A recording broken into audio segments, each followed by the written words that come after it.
So this is what I made. It's just a super simple program.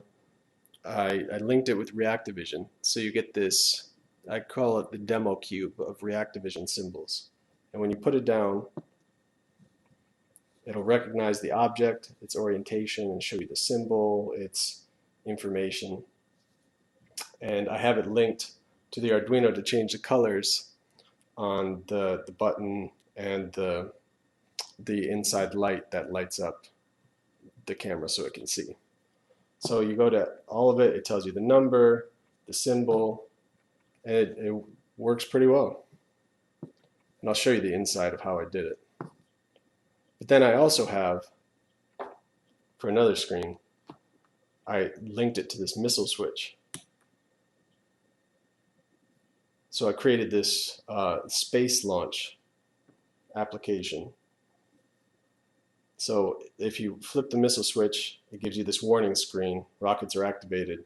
You need the command key, which is just another symbol. But you push this down, and then you're ready to launch. And if you push it, you see it also lights up the green. And if you push it, well, rocket launches.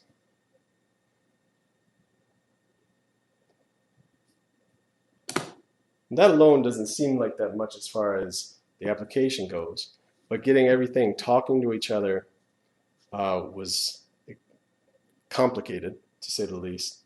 So I got all of this working together. Unfortunately, I ended up doing the whole program in Adobe Air, so it's an Air program, but I couldn't get the HTML working, and I haven't messed with Unity yet to know how to get that working. I also have it so if you place the key down, it goes into space and it tells you to arm it.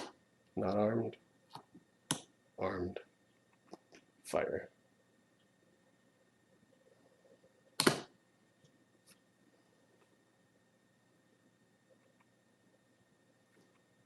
And this is the inside.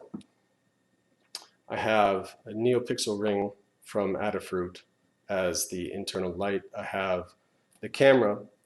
You probably, I don't know if you can tell from the camera view, but the camera is actually, this is all just a tablet. It's running off my Surface Pro 2. I wired the buttons and the switches into an Arduino, a Quickie Arduino shield that I made, and it's running into the Arduino. So the Arduino is running the lights and the switch. And this, by the way, was the first time I actually attempted soldering my own board and putting it all together, and it worked. So yeah. And then that controls the internal light as well as this external light and the buttons and the switches. So that all talks to the Air program, and the camera, the webcam on the back of the Surface Pro 2 bounces off the mirror to see things on the surface here. So that's how Reactivision is seeing all of the objects when it lands. And that's what I made, and just describing it seems short, but man, it was a crazy 5 days. So now I'm going to add a whole bunch of polish with the time I have left, and maybe some updated pieces of software so it can actually do more and look more fun. And that's it.